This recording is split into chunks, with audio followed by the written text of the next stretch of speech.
ଆଜି ହେଉଛି ଆମର ହିନ୍ଦୁମାନଙ୍କର ନବବର୍ଷର ପ୍ରଥମ ଏକାଦଶୀ, ଯାହାକୁ କୁହାଯାଏ କାମଦା ଏକାଦଶୀ। ସର୍ବସମ୍ମତ କାମଦା ଏକାଦଶୀ ଚୈତ୍ର ମାସର ଶୁକ୍ଳ ପକ୍ଷରେ ପାଳନ କରାଯାଏ। ଏହା ହେଉଛି ବୈଷ୍ଣବଙ୍କର କାମଦା ଏକାଦଶୀ। ଭଗବାନ ବିଷ୍ଣୁ ଏହି ଦିନ ଉପବାସ କରନ୍ତି।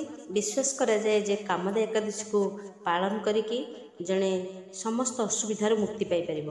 ତ କାମଦା ଏକାଦଶୀରେ ଭଗବାନ ବିଷ୍ଣୁଙ୍କୁ ହିଁ ପୂଜା କରାଯାଏ। ଏହି ଦିନ ଉପବାସ ସହିତ ସବୁ ପ୍ରକାରର ଦୁଃଖ ଆଉ ଯନ୍ତ୍ରଣାରୁ ମଧ୍ୟ ମୁକ୍ତି ମିଳେ। ବିଶ୍ୱାସ କରାଯାଏ ଯେ ଭଗବାନ ବିଷ୍ଣୁ ଏହି ଦିନ ଭକ୍ତଙ୍କର ଅସମ୍ପୂର୍ଣ୍ଣ ଇଚ୍ଛା ପୂରଣ କରନ୍ତି। ତେଣୁ ଏହାକୁ ଫଳଦା ଏକାଦଶୀ ବା କାମଦା ଏକାଦଶୀ ମଧ୍ୟ କୁହାଯାଏ।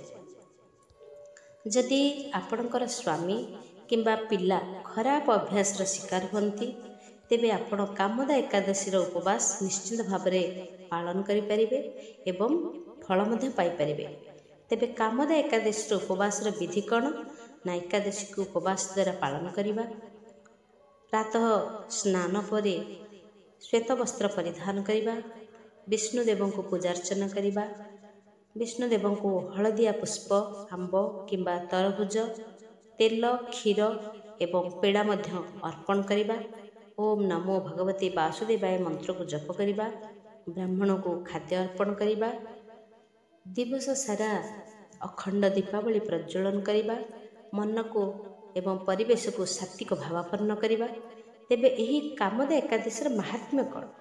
ତ ଥରେ ଧର୍ମରାଜ ଯୁଧିଷ୍ଠିରଙ୍କୁ ଭଗବାନ ଶ୍ରୀକୃଷ୍ଣ କହୁଥିଲେ ଯେ ପ୍ରାଚୀନ କାଳରେ ଭୋଗପୁରୀ ନଗରରେ ଐଶ୍ୱର୍ଯ୍ୟ ଭରା ରାଜା ପୁଣ୍ଡରୀକ ଶାସନ କରୁଥିଲେ। ଭୋଗପୁର ନଗରୀରେ ଅପ୍ସରା, କିନ୍ନର, ଗନ୍ଧର୍ବମାନେ ବାସ ବି କରୁଥିଲେ। ଗନ୍ଧର୍ବମାନଙ୍କ ମଧ୍ୟରୁ ଲଳିତା ଆଉ ଲଳିତ ଦୁଇ ଜଣ ସ୍ୱାମୀ ସ୍ତ୍ରୀ ଅତ୍ୟନ୍ତ ବୈଭବଶାଳୀ ଘରେ ରହୁଥିଲେ। ଥରେ ପୁଣ୍ଡରୀକ କ'ଣ କରିଛନ୍ତି ନା, ରାଜସଭାରେ ଗନ୍ଧର୍ବମାନଙ୍କ ସହିତ ଲଳିତା ଗୀତ ବୋଲୁଥିଲେ।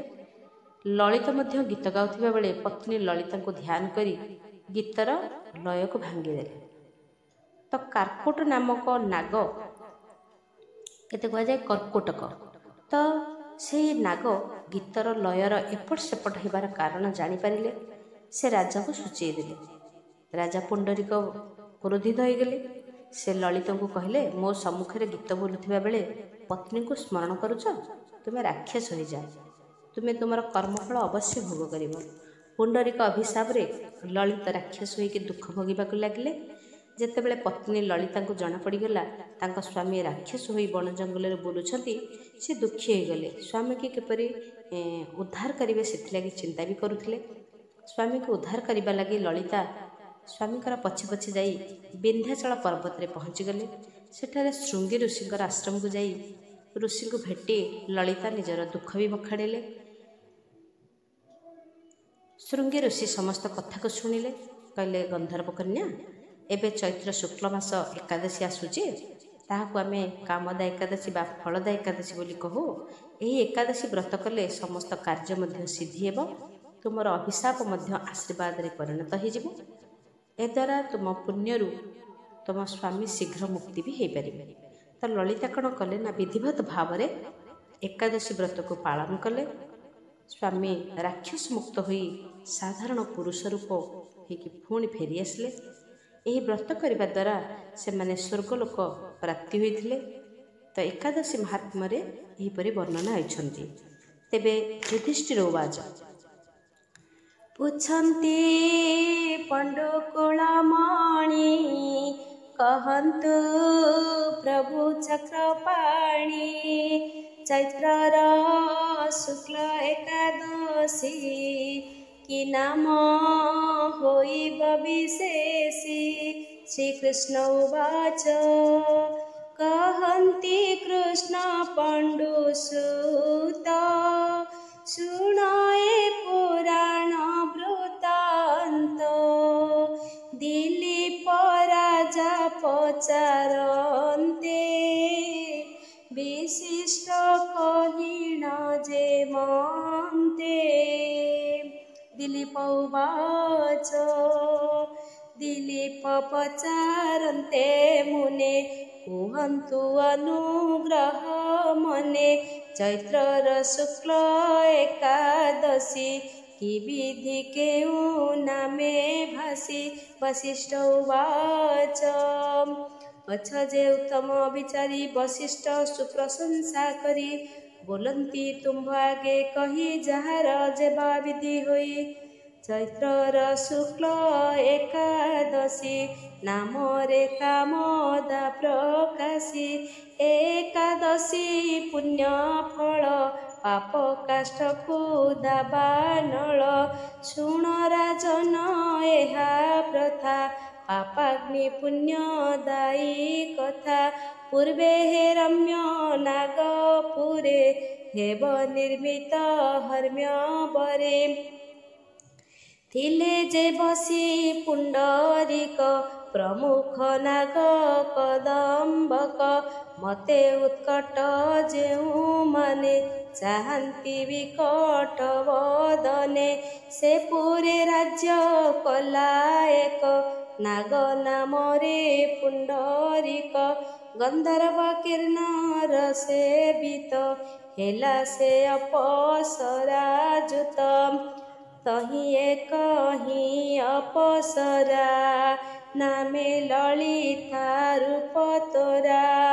ଏକ ଗନ୍ଧର୍ବ ତହିଁ ସ୍ଥିତ ଲଳିତା ନାମରେ କଥିତ। ଏ ଦୁହେଁ ପରସ୍ପର ମିଳି ରହିଲେ ଜାୟାପତି ଭଳି।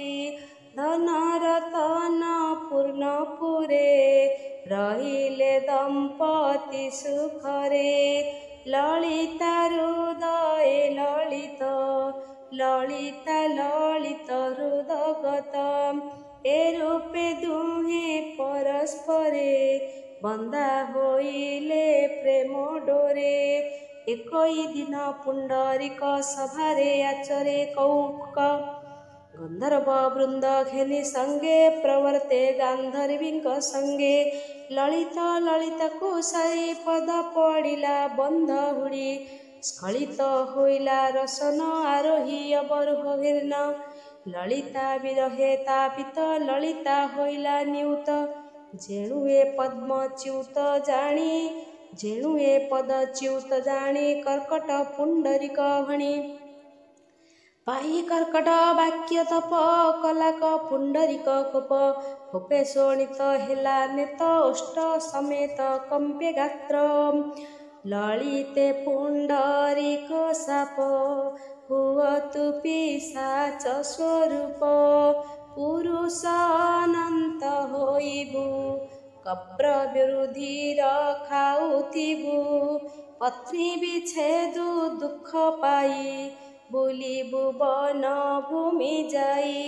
ଦେବାରୁ ନାଗ ରାଜ ଶାପ ଲଳିତା ହେଲା ରୁକ୍ଷ ରୂପ। ବିରୂପ ଆଖି ମୁଖ ଶିର ଯେ ଦୃଷ୍ଟି ମାତ୍ରେ ଭୟଙ୍କର। ଯୋଜନାୟତ ଦୁଇ ବାହୁ ମୁଖ କନ୍ଦର ସମସେହୁ। ଚନ୍ଦ୍ର ସୂର୍ଯ୍ୟର ସମଦୃଶ୍ୟ ଗ୍ରୀବା ଯେ ପର୍ବତ ସଦୃଶ୍ୟ।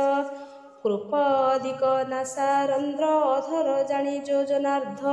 ହେଲା କୁସ୍ଥିତ ତା ଶରୀର ପ୍ରମାଣ ଅଷ୍ଟ ଯୋଜନର। ଇଦୃଶ ରାକ୍ଷସ ହୋଇଲା କର୍ମର ଫଳକୁ ଭୁଞ୍ଜିଲା। ଦେଖି ପତିର ଏ ଆକୃତି ଲଳିତା ଅତି ଦୁଃଖେ ଚିନ୍ତି। କାହିଁ ମୁଁ ଯିବି କି କରିବି କି ବ୍ରତ ତପ ଆଚରିବି। ପାପେ ପୀଡ଼ିତ ହେଲେ ସତ୍ତା ପାଇଲେ ଇଦୃଶ ଦୁର୍ଗତା। ଯେଉଁ ନାୟିକା ନାୟକର ଦେଖି ଆଖିରେ ଦୁଃଖ ଭାର। ନ କରେ ତହିଁ ପ୍ରତିକାର ସେ କାହିଁ ନ ପାଏ ଧିକ୍କାର। ଏମନ୍ତ ପୁନଃ ପୁନଃ କରି ସ୍ମରଣ କରି ଅପସରି। ସର୍ବତ୍ର ଦୁଃଖ ବୁଦ୍ଧି କରି ଗଲା ନାୟକ ଅବଧାରି। ଦେଖି ପତିତ ଦୁରାଚାର ଅତି ତୁରନ୍ତ ସେ ଆକାର। ରୋଦନ କରି ଦୁଃଖ ଭରେ ସଂସାର ପତିର ସଙ୍ଗରେ। ବନେ ଥାନ୍ତି ମୁନିମାନେ ଜାଣନ୍ତି ସର୍ବ ଅନୁମାନେ। ଦୈବ ବସେ ମୁଁ ଦେଖନ୍ତି ପତିଙ୍କ ଦୁଃଖକୁ କହନ୍ତି। ଦେଖିଲା ଭାଗ୍ୟ ବସୁ ଯହିଁ ଏକାହିଁ ଆଶ୍ରମେ ଅଛଇ ଦେଖିଲା ତହୁଁ ମୁନୀଶ୍ୱର ସୁଶାନ୍ତ ଅତି ସଦାଚାର ଆନନ୍ଦ ବେଗେ ଅଗ୍ରେ ମିଳି କେଣେ ତୁ ଆଇଲୁ ବୋଇଲି କାହାର ପ୍ରିୟା କି ସକାମ କହ ତୁ ସତ୍ୟ କି ତୋ ନାମ ଲଳିତା ଉବାଚ ଗନ୍ଧର୍ବ ନିରଧ୍ୱଜ ନାମ ସେ ମୋର ଜନ୍ମକର୍ତ୍ତା ଜାଣ ଲଳିତା ନାମ ଯେ ଗନ୍ଧର୍ବ ହେ ମୁନି ଜାଣ ସେ ମୋଧବ ନାମରେ ଲଳିତା ବିଦିତ ନୃତ୍ୟାଦି ସମାଗତ ରାଜା କରେ ପୁଣ୍ଡରିକ ତାଠାରେ ଦୋଷୀ ମୋ ନାୟକ ସେ ମୋ ପତିକି ସାପ ଦେଲେ ରାକ୍ଷସ ହୁଅ ତୁ ବୋଇଲେ ହେଲେ ସେ ରୌଦ୍ର ଦୁରାଚାର ତାଙ୍କୁ ଦେଖି ମୋ ସୁଖ ଦୂର ହେ ବିଜ୍ଞ ବର ଆଜ୍ଞା ଦେବ ଯେଣେ ମୋ ଧନ ମୁକ୍ତ ହେବ ଋଷିରୁବାଚ ଚୈତ୍ରର ଶୁକ୍ଳ ଏକାଦଶୀ କାମଦା ନାମରେ ପ୍ରବିକାଶୀ ସେ ବ୍ରତ ବିଧି ପୂର୍ବେ କରି କର କହୁଛି ବିମ୍ବାଧରି ଫଳ ସମର୍ପି ପତି ଠାରେ ମୁକ୍ତ ସେ ହେବ ପୁଣ୍ୟ ଭରେ ଶୁଣିଏ ବାକ୍ୟ ମୁନିଙ୍କର ଲଳିତା କଲା ତତପର ଜାଗଇ ଜପ ଉପବାସ ଯେ ଦାନ ଯେ ବିଧି ବିଶେଷ ଦ୍ୱାଦଶୀ ଦିନେ ସ୍ନାନ କରି ମୁନିଙ୍କ ପାଶେ ସେ ସୁନ୍ଦରୀ ବାସୁଦେବଙ୍କ ଅଗ୍ରେ ଯାଇ ଏମନ୍ତ ହାତ ଯୋଡ଼ି କହି ହେ ମୁନି ତୁମ୍ଭ ଆଜ୍ଞା ପାଇ କାମଦା ବ୍ରତ କଲି ତହିଁ ଏ ଫଳ ଦେଲି ମୁଁ ପତିଙ୍କି ପାଆନ୍ତୁ ସେ ଦିବ୍ୟ ଗତିକି ଯଥାବିଧିରେ ବ୍ରତ କରି ପତିଙ୍କୁ ଦିଅନ୍ତେ ସୁନ୍ଦରୀ ତକ୍ଷଣେ ସାପ ମୁକ୍ତ ହୋଇ ଲଳିତ ପୂର୍ବ ଦେହ ପାଇ ଲଳିତା ସଙ୍ଗରେ ଲଳିତ ରସିଲା ହୋଇ ଅଳଙ୍କୃତ ଦେଖି ବିମାନ ଉପସ୍ଥିତ ମୁନିଙ୍କି କରି ପ୍ରଣମିତ ବିମାନେ ଆରୋହି ସସ୍ନେହେ ଗଲେ ସେ ଯାୟାପତି ଦୁହେଁ ହେମନ୍ତ ଜାଣ ନୃପ ଶ୍ରେଷ୍ଠ କର୍ତ୍ତବ୍ୟ ଏ ବ୍ରତ ଗରିଷ୍ଠ ଲୋକମାନଙ୍କ ହିତ ପାଇଁ ତୁମ୍ଭର ଆଗେ କହିଲଇଁ ବ୍ରହ୍ମ ହତ୍ୟାଦି ପାପ ମାନ ବିନାଶୀ ଦେବ ପୁଣ୍ୟମାନ ପିଶାଚ ମୋଚନକ ହୋଇ ତିନି ଲୋକରେ ବ୍ରତ ନାହିଁ ଏହାକୁ ପଢ଼ିଲେ ଶୁଣିଲେ ବାଜପେୟର ଫଳ ମିଳେ ଇତି ଶ୍ରୀ ବରାହ ପୁରାଣେ ଚୈତ୍ର ଶୁକ୍ଲ ଏକାଦଶୀ କାମଦା ମାହାତ୍ମ୍ୟେ ଦଶମୋଧ୍ୟାୟ।